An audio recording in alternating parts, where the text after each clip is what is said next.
오늘 본문의 말씀은 우리 시편 100편 1절로 5절까지 말씀입니다. 우리 파워포인트가 준비되어져 있는데요. 우리 다 같이 한 목소리로 함께 합독하도록 하겠습니다. 시작. 온 땅이여 여호와께 즐거이 부를지어다. 기쁨으로 여호와를 섬기며 노래하면서 그 앞에 나아갈지어다. 여호와가 우리 하나님이신 줄 너희는 알지어다. 그는 우리를 지으신 자시요 우리는 그의 것이니 그의 백성이요 그의 기르시는 양이로다. 감사함으로 그 문에 들어가며 찬송함으로 그 궁전에 들어가서 그에게 감사하며 그 이름을 송축할지어다. 대저 여호와는 선하시니 그 인자심이 영원하고 그 성실하심이 대대에 미치리로다. 아멘. 오늘 시편 100편은 예배자들이 감사 예물을 가지고 성전문과 성전 뜰에 지나갈 때 불렀던 여러분 감사의 노래입니다. 오늘 시편 100편의 특징은 그 어디에서도 어떤 슬픔이나 원망의 말을 전혀 찾아볼 수 없다라는 것입니다. 우리가 처음부터 끝까지 기쁨과 즐거움으로 하나님을 찬양할 것을 촉구하는 그런 내용입니다. 오늘 이 시편 100편의 짧은 본문이지만 본문의 구조는 1절과 2절에서 모든 만물을 향하여서요 하나님을 찬양하라라고 찬양을 요청하고 있습니다. 그리고 3절 말씀에서는 왜 우리가 하나님을 찬양해야지 되는지 그 이유에 대하여서 말을 하고 있습니다. 그리고 다시 본문 4절에서는요 시편의 저자는 감사함으로 그 문에 들어가며 찬송함으로 그 궁전에 들어가서 그에게 감사하며 그 이름을 송축할지어다 라고 이야기를 하면서 하나님의 향한 찬양을 다시 한번 요구합니다. 그리고 앞의 구조와 동일하게 마지막 5절에서 왜 우리가 하나님을 찬양해야지 되는지 그 이유에 대하여서 다시 한번 이야기를 합니다. 하나님을 즐거이 부를지어다에 사용되어진 동사 루아는요 소리치다, 외치다, 나팔을 불다라는 의미를 가지고 있습니다. 여러분 이 동사 루아는 광야에서 이스라엘 백성들이 행진할 때, 그리고 여리고성이 무너질 때, 그리고 미디안과 블레셋과 이스라엘 백성들이 싸울 때, 또 하나님의 교회가 이스라엘 진영에 다시 돌아왔을 때 백성들의 그 환호성을 표현할 때 사용되는 단어입니다. 한번 생각해 보시기를 바랍니다. 애굽의 노예 생활을 끝나고 출애굽할 때 이 백성들의 함성이 여러분 얼마나 컸겠습니까? 또 여리고성이 무너질 때 이스라엘의 백성의 함성들의 소리는 여러분 정말 어마어마했을 것입니다. 전쟁을 할 때에도 목숨을 건 전쟁이었기 때문에 여러분 그들의 외침은 엄청났을 것입니다. 특별히 한 번의 전쟁을 진 이후에 여호와의 궤가 이스라엘 진영에 도착했을 때 그 백성들의 외침이 얼마나 컸던지 성경은 온 이스라엘이 큰 소리로 소리치매 땅이 울린지라라고 이야기를 하고 있습니다. 여러분 시편의 저자는 하나님을 찬양하는데 땅이 울릴 정도로 찬양하라라고 이야기합니다. 여러분 우리도 이렇게 다시 한번 찬양해 보기를 원하는데요. 아까 우리 찬양하세 있지 않습니까? 찬양하세를 어떤 감정인지 아시겠죠? 땅이 울리도록 진동하도록 이렇게 한 번만 더 찬양해 보겠습니다. 반주 한번 해주시겠어요? 가사도 띄워주시고요. 예. 이 기분을 생각하면서요.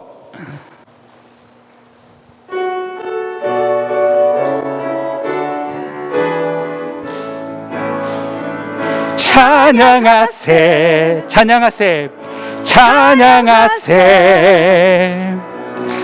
왕께 소리 높여 찬양 드리세. 찬양하세, 찬양하세, 찬양하세, 찬양하세. 할렐루야. 왕께 소리 높여 찬양 드리세. 찬양받기에 합당하신 주님, 언제나 동일하신 주. 할렐루야. 무릎 꿇고 고소 주 이름 외치세. 예수 나의 왕, 예수 나의 왕, 예수 나의 왕. 아멘. 할렐루야. Come let us sing. Come let us sing. 할렐루야. Come let us sing. Come in praise and adoration to the King. Come let us sing. Come let us sing. Come in praise and adoration to the King. For he is worthy of praise, for he is Lord, who was and is to come. Every knee shall bow and every tongue confess He is Jesus Christ. He is Jesus Christ. He is Jesus Christ. 아, 찬양받기에 합당하신, 찬양받기에 합당하신 주님, 언제나 동일하신, 언제나 동일하신 주. 할렐루야. 무릎 꿇고서 주 이름 외칠세. 예수 나의, 예수 나의 왕, 예수 나의, 예수 나의 왕, 예수 나의, 한번 예수 나의, 예수 나의 왕. 아멘. 아멘. 설교 끝났습니다. 우리 그냥 뭐 찬양했으니까요, 들어가셔도 좋을 것 같습니다. 여러분, 시편 기자는요, 기쁨으로 여호와를 섬기며 노래하며 그 앞에 나올지라라고 이야기를 합니다. 그런데 여러분, 요즘 기쁨을 잃어버리고 살아가는 사람들이 너무나도 많습니다. 특별히 우리가 코로나 팬데믹 이후에요, 방송을 통해서 듣는 말 중에 참 힘들다, 괴롭다, 불행하다, 죽겠다라는 말을 참 많이 듣습니다. 이 말은 믿지 않는 불신자들만 하는 말이 아니고 하나님을 믿는 성도들도 똑같이 말을 합니다. 그런데 하나님께서는 우리의 삶이 여러분 힘들고 괴롭고 불행하고 우울하기를 원하실까요? 아니면 우리가 정말 하나님 앞에 기쁘고 행복하게 살기를 원하실까요? 여러분, 하나님은 우리가 기쁘고 행복하게 살기를 그 누구보다도 간절히 원하십니다. 부모는 자녀가 잘 되기를 바랍니다. 자녀가 행복하고 즐겁게 살기를 간절히 바랍니다. 나는 힘들어도 좋으니까 정말 우리 자녀만, 내 자녀만 행복하고 잘 살아겠으면 좋겠다라는 것이, 이것이 여러분 부모의 마음이 아니겠습니까? 자녀가 아픈 것을 보면은 자녀가 아픈 것보다 차라리 내가 대신 아파줬으면 좋겠다라고 생각을 합니다. 내가 조금 힘들어도 좋으니 우리 애들이, 그리고 여러분의 손자 손녀들이 참 잘 살면 된다라고 생각하죠. 여러분, 이것이 부모의 마음입니다. 이게 모든 우리 어른들의 그런 마음입니다. 여러분, 우리를 향한 하나님 아버지의 마음은 어떠실까요? 하나님 아버지의 마음은 정말 우리가 잘 되기를 바라십니다. 하나님의 자녀들이 행복하고 기쁘게 잘 살기를 정말 간절히 원하시는 것입니다. 이런 하나님의 마음을 우리가 로마서 5장 8절에서 분명하게 발견할 수 있습니다. 우리가 아직 죄인 되었을 때 그리스도께서 우리를 위하여 죽으심으로 하나님께서 우리에 대한 자기의 사랑을 확증하셨느니라. 예수님은 우리를 대신하여 죽으시고 우리를 살리셨습니다. 십자가의 죽으심을 통하여서 내가 이만큼 너희를 사랑한다라고 하나님의 사랑을 정말 우리에게 보여주셨습니다. 요한복음 10장 10절에도 예수님이 이렇게 말씀하십니다. 도둑이 오는 것은 도둑질하고 죽이고 멸망시키려는 것뿐이요, 내가 온 것은 양으로 생명을 얻게 하고 더 풍성히 얻게 하려는 것이니라. 여러분, 하나님은 우리가 영생의 소망을 갖고 지금 우리의 삶이 하나님의 은혜로운 풍성함으로 맛보기를 원하십니다. 이것이 아버지의 마음입니다. 그래서 하나님 앞에 나올 때 여러분, 우리의 표정이 기쁨과 감사가 넘치고 또 하나님 앞에 감격하며 찬양의 제사를 드리기를 하나님은 원하십니다. 처음에도 말씀드렸지만 시편 100편에는 다른 시편과는 다르게 슬픔이나 어떤 원망의 말을 전혀 찾을 수가 없습니다. 사랑하는 성도 여러분, 어떻게 하면은 우리의 삶이 슬픔과 원망의 말이 아닌 기쁨과 감사의 고백으로 하나님 앞에 나올 수 있을까요? 우리의 표정이 공사 중이 아니고 정말 은혜 충만, 기쁨 충만의 얼굴로 하나님을 만날 수 있을까요? 시편 기자는 첫째로 우리는 여호와가 우리 하나님 되심을 알아야지 된다라고 이야기합니다. 오늘 본문에 말하는 여호와는 지존자, 영존자라는 뜻입니다. 여호와는 스스로 존재하시며 영원히 존재하시는 분이십니다. 여호와는 누군가에 의해서 만들어진 분이 아니시고 태초부터 영원까지 스스로 계신 하나님이십니다. 그리고 이 스스로 계신 하나님이 엘로힘 되신다는 것입니다. 엘로힘의 뜻은 전능하신 하나님입니다. 하나님은 모든 것을 다 하실 수 있는 하나님이십니다. 못하시는 일이 전혀 없는 전능하신 하나님이십니다. 창세기 1장 1절 태초에 하나님이라고 할 때 하나님이 바로 엘로힘입니다. 창세기 1장에만 여러분 엘로힘이라는 단어가 무려 31번이나 사용되었습니다. 창세기 1장이 엘로힘이라는 단어로 도배되었다라고 해도 여러분 과언은 아닙니다. 세상의 모든 창조를 우리 하나님께서 분명하게 하셨다라는 사실을 여러분 우리에게 분명하게 선포하고 있는 것입니다. 우리가 성경을 읽다 보면은 하나님의 이름이 참 다양하고 여럿인 것을 발견할 수 있습니다. 말씀드린 엘로힘 또 여호와이라는 이름 외에 모든 것을 준비하시는 하나님을 의미하는 여호와 일의 이름이 있습니다. 그리고 여호와 니시, 승리의 깃발이 되시는 하나님, 여호와는 나의 깃발이라는 뜻을 가지고 있습니다. 우리에게 승리를 주시는 하나님이십니다. 여호와 샬롬은 평강의 하나님입니다. 우리의 삶에 평안을 주시는 하나님이십니다.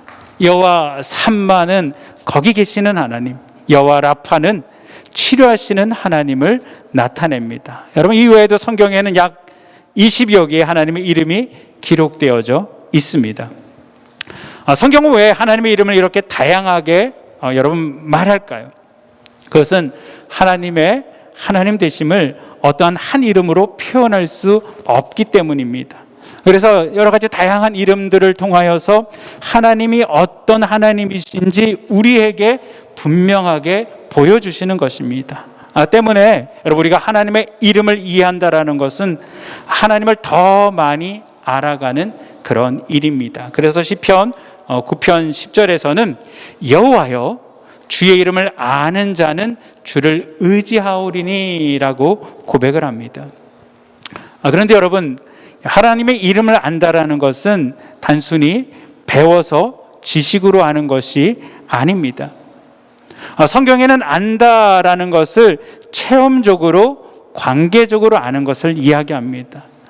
그러니까 단순히 하나님의 존재한다라는 사실을 지적으로 아는 것이 아니고 나의 삶의 현장 속에서 하나님을 체험하고 하나님과 친밀한 관계를 유지하며 인격적으로 하나님을 아는 것을 의미하는 것입니다.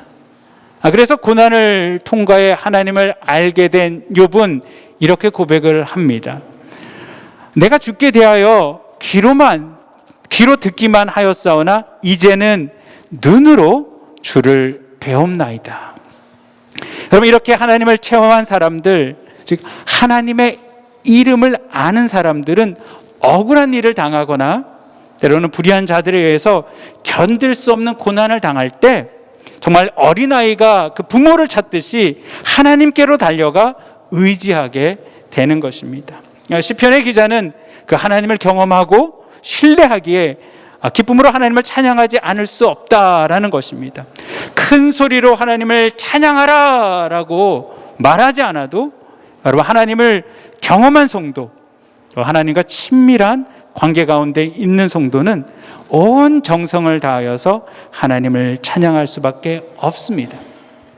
하나님을 섬기고 예배드림이 여러분 기쁨과 감사가 될 수밖에 없는 것입니다.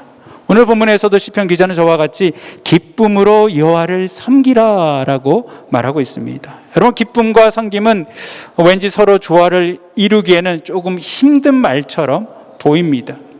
여러분, 섬김이라는 의미의 단어는 노예가 주인을 섬기는 것을 나타내는 그런 단어입니다. 노예가 주인을 섬긴다라는 것은 그 기분과 사실 관계가 없습니다.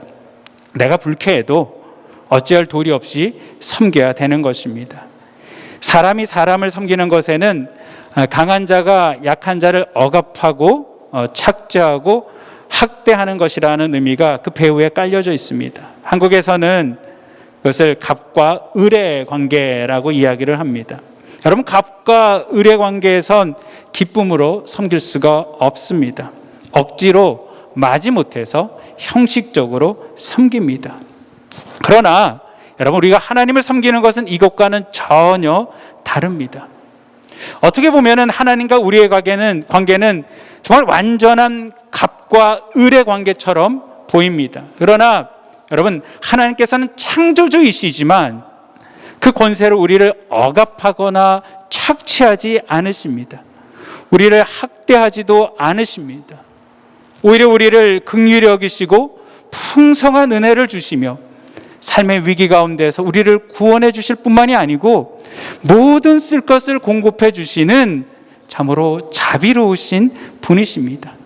자신의 생명까지도 아끼지 않고 여러분, 우리를 위하여서 주신 말로 다 표현할 수 없으신 사랑의 하나님이십니다.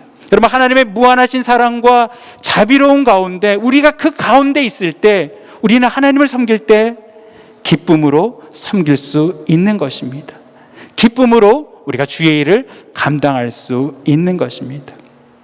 시편은 우리가 하나님을 찬양해야 될 또 다른 이유가 그는 우리를 지으신 자이기 때문이다 라고 말합니다.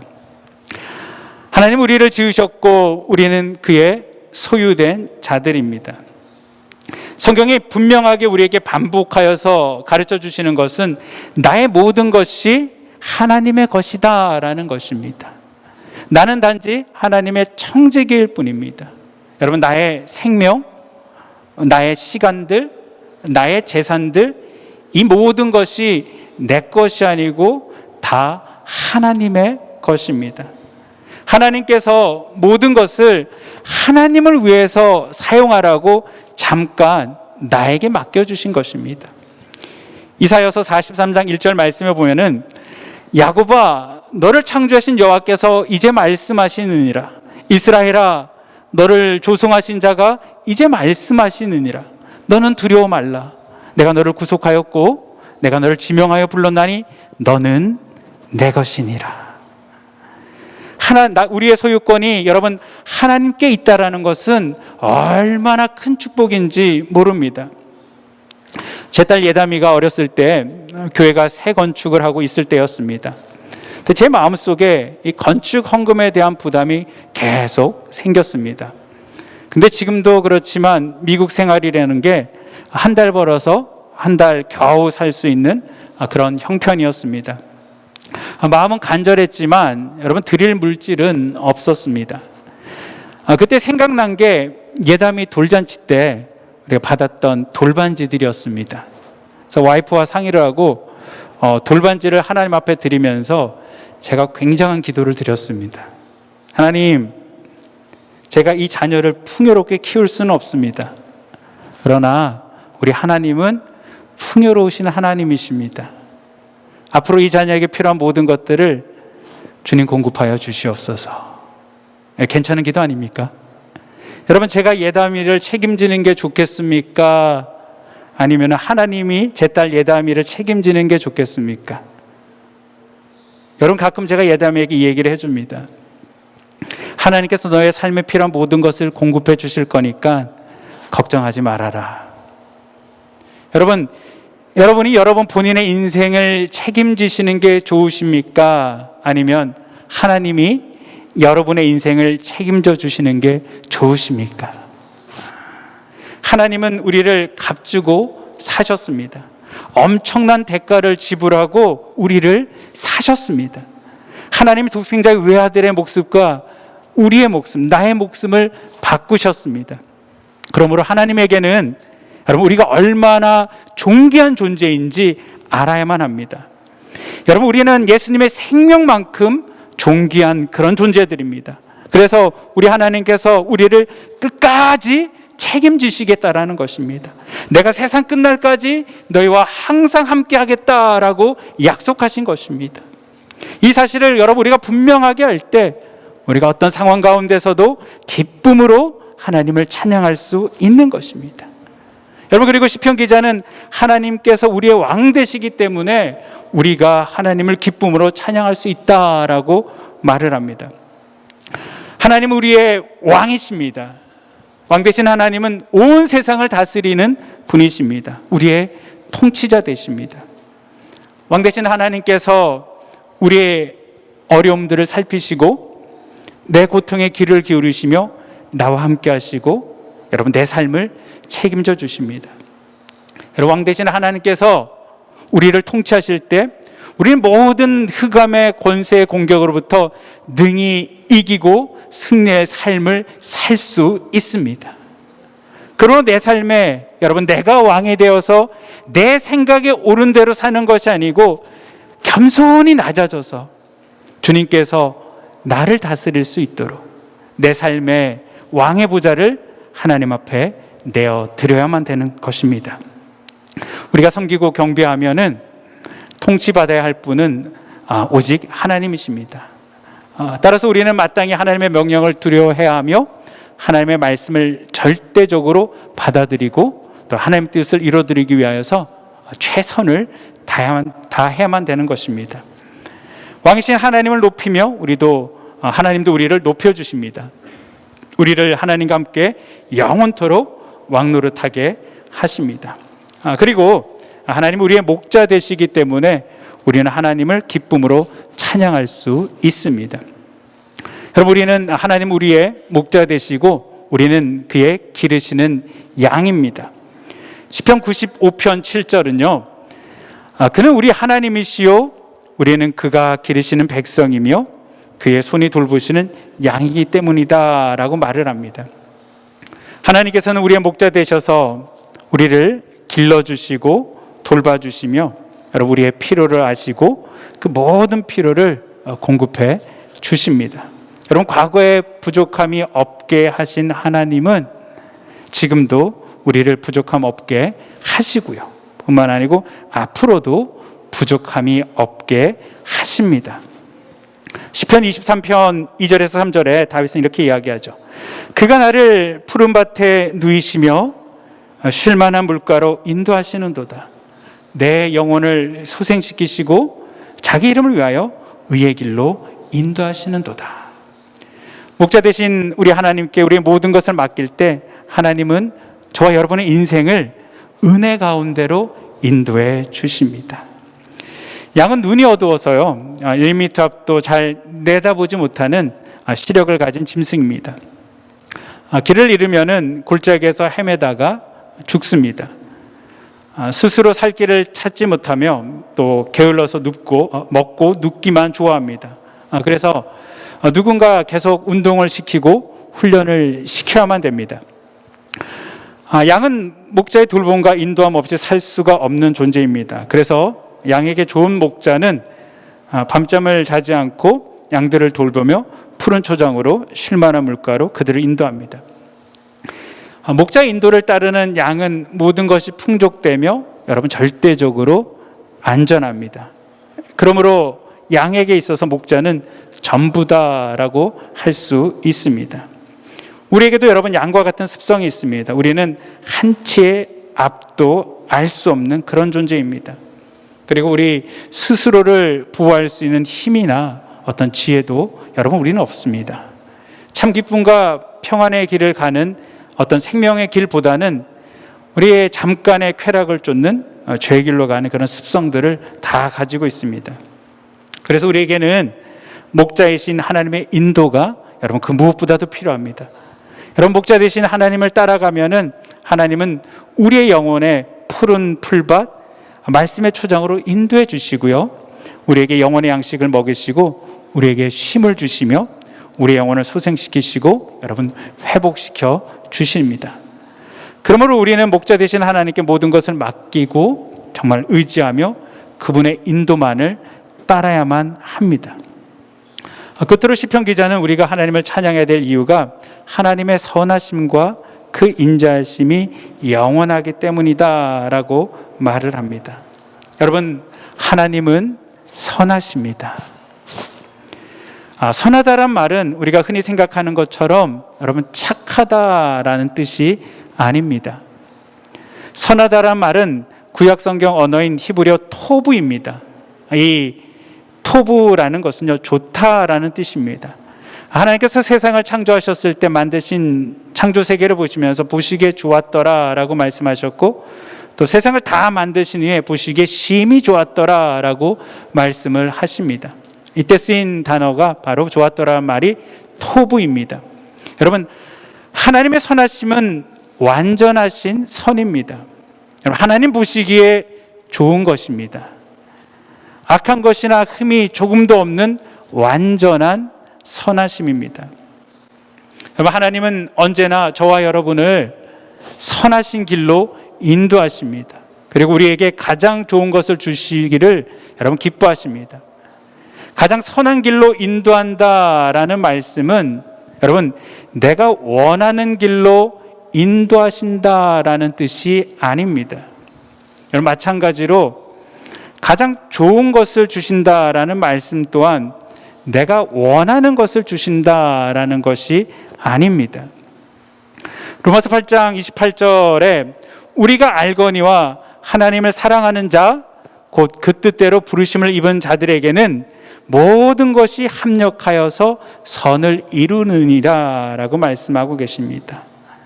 때로는 우리의 삶의 길이 고난일 수 있습니다.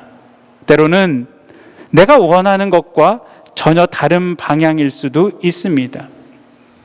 여러분, 때로는 내 손에 쥐어진 것이 아무것도 없는 빈 털털이 상태일 수도 있습니다. 그래서 때로는 정말 우리 하나님이 선하신가라고 생각할 수도 있습니다. 그러나 모든 과정이 지난 후 우리가 고백할 수 있는 것은 정말 하나님께서 인도하신 그 길이 가장 선하고 아름다운 길이었다라는 사실입니다. 그런데 한 가지 감사한 것은요, 우리가 하나님의 그 선하심을 온전하게 신뢰하지 못한다 할지라도 하나님께서는 그 하나님의 선하심을 우리에게서 거두지 아니하신다라는 것입니다. 우리가 하나님을 신실하게 신뢰하지 않을 때에도 하나님은 그 선하심을 언제나 우리와 함께 하십니다. 언제나 우리의 삶을 선하고 여러분 복된 길로 인도해 주십니다. 그래서 시인은 하나님의 선하심이 영원하다라고 노래를 하고 그렇게 하나님께 감사해야지 된다라고 선포하는 것입니다. 사랑하는 성도 여러분, 하나님을 찬양한다라는 것은 하나님 앞에 예배드린다라는 것입니다. 우리가 하나님께 온전한 감사와 예배를 드릴 수 있는 이유는 우리의 예배의 대상인 하나님께서 세상에 유일하신 하나님을 우리가 알기 때문입니다. 그분이 나의 창조자이시며 나의 주인이시며 나를 다스리시고 나를 인도하시는 분이심을 알기 때문입니다. 그리고 하나님의 선하심과 그 인자하심의 영원하심을 내가 믿기 때문입니다. 우리가 온전히 하나님을 보고 깨닫고 알게 될 때 우리는 오늘 시편의 기자처럼 누가 말하지 않아도 하나님 앞에 기쁨과 즐거움으로 예배드릴 수 있는 것입니다. 사랑하는 성도 여러분, 저와 여러분의 삶 가운데 정말 하나님을 더 많이 알고 또 하나님을 더 많이 사랑하면서 정말 신령과 진정한 예배자로서 평생의 삶을 살아가시기를 주님의 이름으로 축원드립니다. 기도하시겠습니다. 사랑해 주님 감사를 드립니다. 시편의 기자가 온 땅을 향하여서 만민들아 여호와를 찬양하라 라고 외치고 있습니다. 우리 주님도 열방을 향하여서 하나님을 찬양하라 라고 증거하고 계십니다. 시편 기자가 하나님을 체험하고 하나님을 찬양할 이유를 우리에게 말해주듯 우리도 다른 사람들을 향하여서 하나님을 찬양해야 될 이유를 내 삶의 간증으로 하게 하여 주시옵소서. 더욱더 주님을 알기를 원합니다. 성령님께서 비춰주시사 우리로 더 많이 알게 하여 주시옵소서. 한 주간도 주님과 동행하며 찬양하기를 원하옵고 예수님의 이름으로 기도합니다. 아멘.